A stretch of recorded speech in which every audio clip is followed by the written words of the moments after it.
बिस्मिल्लाहिर्रहमानिर्रहीम, अस्सलाम वालेकुम। खेलों की खबरों पर तबसरा और तज्जियों से स्कोर के एक और प्रोग्राम के साथ सैयद याह्या हुसैनी आपकी खिदमत में हाजिर है। पाकिस्तान सुपर लीग सीज़न 10 में आज आराम का दिन है। PSL 10 के इब्तदाई 6 दिनों में 7 मैच खेले गए और दिफाई चैंपियन इस्लामाबाद यूनाइटेड ने एक बार फिर खुद को बेहतरीन साबित किया है। सबसे ज़्यादा PSL का टाइटल जीतने वाली इस्लामाबाद यूनाइटेड पॉइंट्स टेबल पर राज कर रही है। इस्लामाबाद यूनाइटेड ने 3 मैच खेलकर तीनों में फतह समेटी और उसके 6 पॉइंट्स हैं। इस्लामाबाद यूनाइटेड ने पेशावर ज़ल्मी, मुल्तान सुल्तान और लाहौर कलंदर के खिलाफ कामयाबी हासिल की।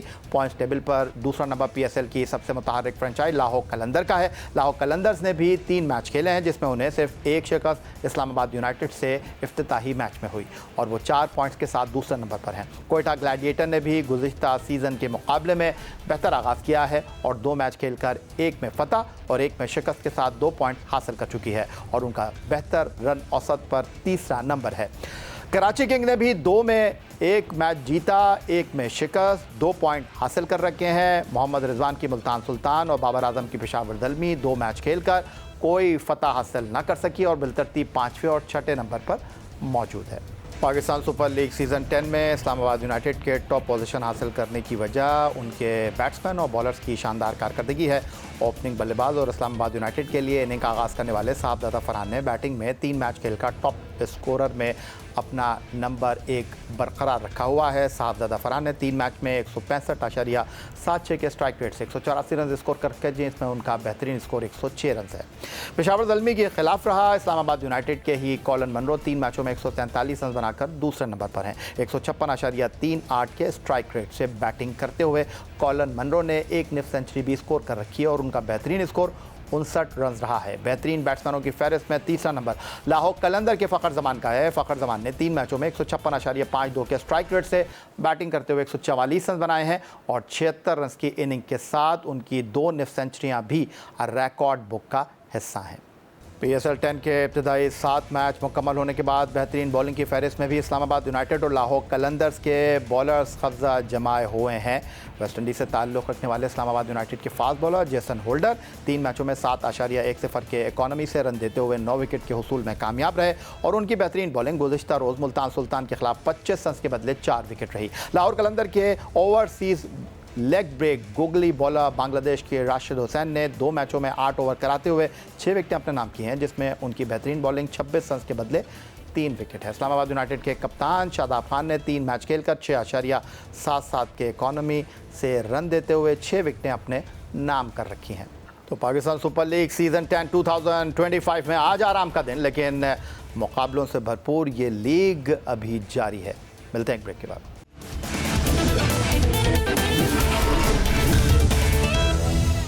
पाकिस्तान सुपर लीग सीज़न 10 में अब तक 7 मैच खेले जा चुके हैं और ऐसा लग रहा है कि PSL फ्रेंचाइजीज़ में वो बैट्समैन जो कौमी टीम का हिस्सा भी हैं वो सिर्फ ओपनिंग स्लॉट में खेलने को तरजीह दे रहे हैं। मोहम्मद रिजवान मुल्तान सुल्तान के कप्तान हैं और वो बतौर मुल्तान सुल्तान की इनिंग का आगाज़ कर रहे हैं।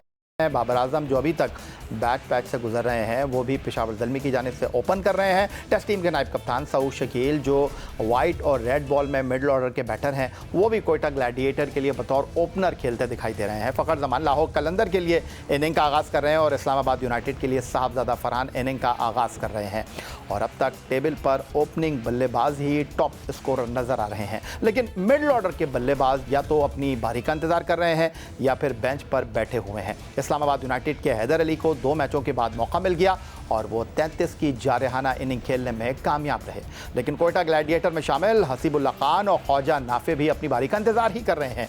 इसी तरह कराची किंग के लिए मुंतखब होने वाले उमैर बिन यूसुफ भी बेंच पर अपनी टीम को खेलता हुआ ही देख रहे हैं। और स्टूडियो में मैं मौजूद पाकिस्तान टेस्ट टीम के साबिक कप्तान विकेट कीपर राशिद लतीफ़ साहब ज्वाइन कर रहे हैं। राशिद लतीफ़ साहब, वो जो पाकिस्तान से खेल रहे हैं वो PSL में बाहर बैठे हुए हैं और वो जो पाकिस्तान से नहीं खेलते इस फॉर्मेट में वो PSL में अपनी टीमों को लीड कर रहे हैं, इनिंग का आगाज़ कर रहे हैं। देखिए, तजर्बा किया था न्यूजीलैंड टीम लेके गए, उसमें थोड़े ना तजर्बाकार प्लेयर्स थे, बैटर थे, बॉलर थे लेके गए, लेकिन जब आप फ्रेंचाइज में आते हैं ना फिर ओनरशिप चेंज हो जाती है। वो फिर मालिकान और उनकी जो स्ट्रेटजी प्लानर लोग होते हैं, उनकी मैनेजमेंट होती है, वो डिसाइड करती है कि करना क्या है। तो जाहिर सी बात है फ़खर जमान उसमें हिस्सा नहीं थे। फ़खर जमान ओपन करेंगे और 2-3 प्लेयर्स ऐसे हैं जो कि दोबारा से कोशिश कर रहे हैं कि वो वापस पाकिस्तान टीम का हिस्सा बने, जिसमें रिजवान का नाम लिया आपने, बाबर का नाम लिया।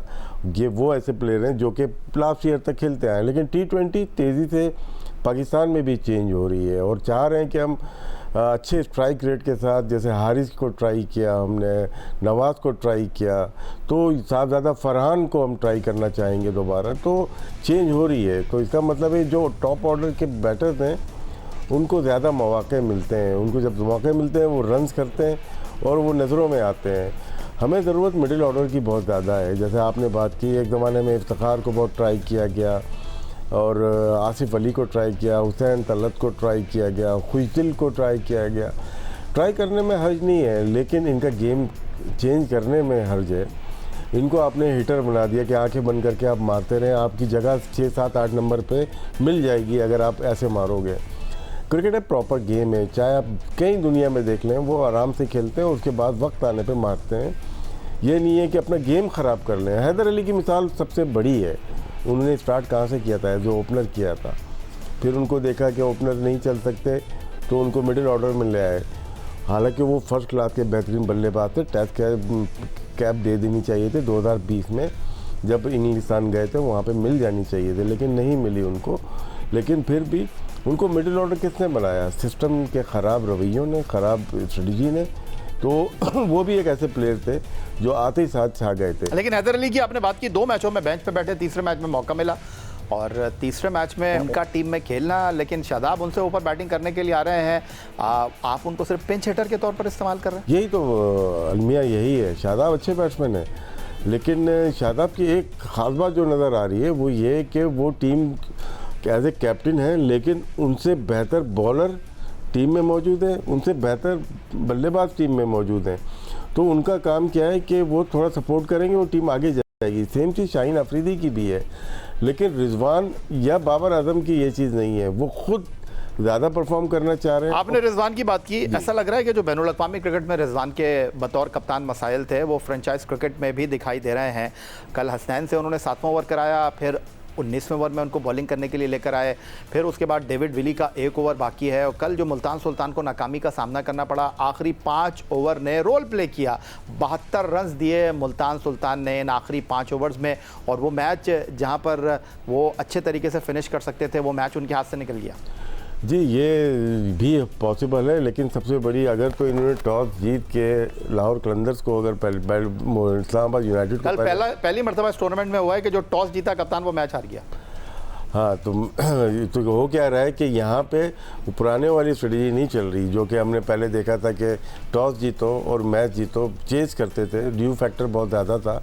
इस दफ़ा नहीं। यहाँ पे जो पहले बैटिंग कर रहा है, एक आध मैच के अलावा, जो कि शायद 143 पे आउट हो गए थे, कोयटा कोई टीम थी जो आउट हो गई, चेज हो गए थे 5 विकेटों पे इस्लामाबाद ने किए थे, शायद दलमी आउट हुई थी। उसके अलावा जितने मैच देखें 180 बनते हैं या 200 बनते हैं। मार्जिन ऑफ डिफीट बहुत ज़्यादा मिल रहा है। आप देखें 105 रन से डिफीट हुई, 80 रन की कोयटा ने हराया और 79 रन से खुद हार गए। फिर कल की भी डिफीट देखें तो मार्जिन ऑफ डिफीट, यहाँ पे कप्तान का रोल मैंने टॉस जीत के क्या करना है, इन हालात में बैटिंग करनी। कल जो रिजवान की गलती थी मेरे ख्याल से, अगर तो ऐसा हुआ है तो मेरे ख्याल से ये गलती थी। बॉलर आपके पास ऑप्शन अगर ज़्यादा हैं तो आप ये चीज़ें कर सकते हैं। हसनैन से आप 2 ओवर पावर प्ले में अच्छे तगड़े कराएं। वो तेज़ बॉलर, जैसे कोयटा से खेलता था तो तेज़ बॉलिंग करता था पावर प्ले में, वो वहाँ पे अच्छे कर सकता है। डेविड विली भी न्यू बॉलिंग अच्छी करता है। इनके पास उसामा बीच में ज़रूर है, लेकिन इनके जो बहुत सारे बॉलर चले गए उससे बड़ा नुकसान हो रहा है। खुशदिल शाह इनकी सपोर्ट में मौजूद नहीं है, मोहम्मद अली जा चुके हैं यहाँ से, अब्बास आफरीदी भी नहीं है। तो इनकी जो बॉलिंग थी जो पुरानी वाली, वो मौजूद नहीं है। तो यहाँ लतीफ़ साहब, मैं क्या ये कह सकता हूँ कि चाहे खिलाड़ी हों चाहे टीमें हों, वो अपने कंफर्ट जोन से बाहर निकल ही नहीं रही हैं। अली तरीन से हमारी बात हो रही थी, हमने उसके सामने ये सवाल रखा कि इस बार आपको मुश्किलात होंगी, कुछ पिछले 3-4 सीज़न से आप लोग मुल्तान से बाहर ही नहीं निकल रहे थे, 5 मैच खेलकर निकलते थे, 10 पॉइंट्स टेबल पर होते थे। इस बार आप 2 मैच हार गए हैं, तो खिलाड़ियों का भी यही मसला देखने को मिल रहा है, कोई अपने कंफर्ट लेवल से बाहर आने के लिए तैयार ही नहीं है। और ऐसा लगता है कि वो खिलाड़ी जो डोमेस्टिक क्रिकेट में मिडल ऑर्डर खेलते हैं, उनको कुछ जिम्मेदारी मिल जाती है तो वो टॉप ऑर्डर में खेलने लगते हैं, और हर कोई जो है वो टॉप ऑर्डर में ही खेलना चाहता है, कोई मिडिल ऑर्डर में खेलने के लिए तैयार नहीं है।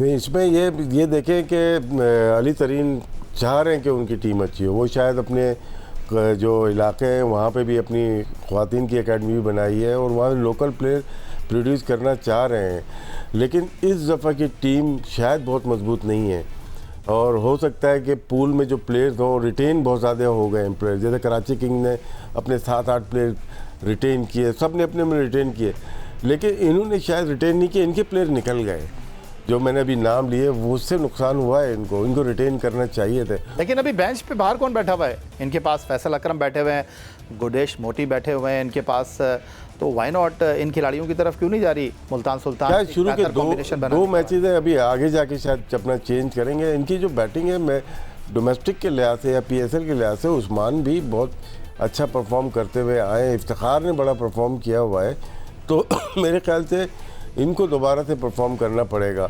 उसामा ने बड़े आउट किए, लेकिन कॉम्बिनेशन बनता है, पार्टनरशिप बनती है। जहाँ विकेट लेने की बात होती है, उसामा अगर अच्छी बॉलिंग करे तो कुछ दिन पावर प्ले में बॉलिंग कर जाते थे, 2 ओवर 3 ओवर करते थे, वो अच्छी बॉलिंग करते थे।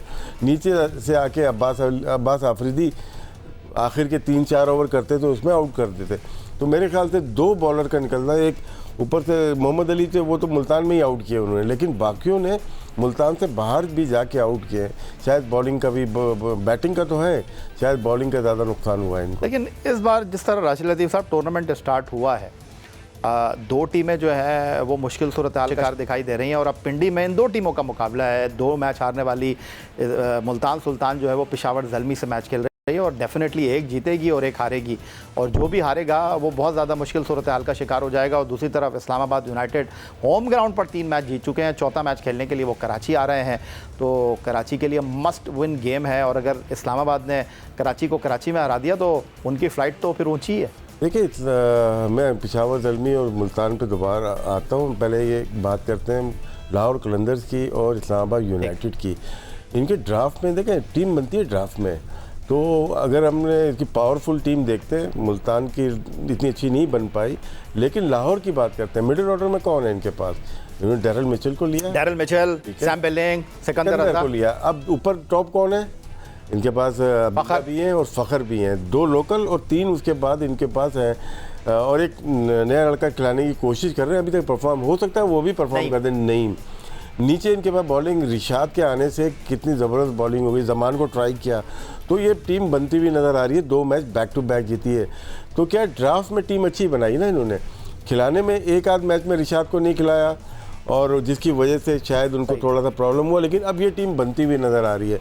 इन्होंने बैटिंग में जो रन रेट है इनका 9.72 है इनका, और इन्होंने जो रन दिए हैं वो 7.72 दिए हैं। इसका मतलब है कि ये कि बॉलिंग अच्छी है और बैटिंग में भी अच्छा कर रहे हैं। इस्लामाबाद यूनाइटेड का अगर देखते हैं, उनके पास मनरो अच्छा खेल रहे हैं, उनके पास साहबजादा अच्छा खेल रहे हैं, उनके पास शादाब हैं, इमाद हैं जो बॉलिंग बैटिंग कर सकते हैं, तो सलमान अली आगा बॉलिंग कर सकते हैं। सलमान अली आगा को उन्होंने खिलाया नहीं, लेकिन ये उनके पास है, मौजूद है।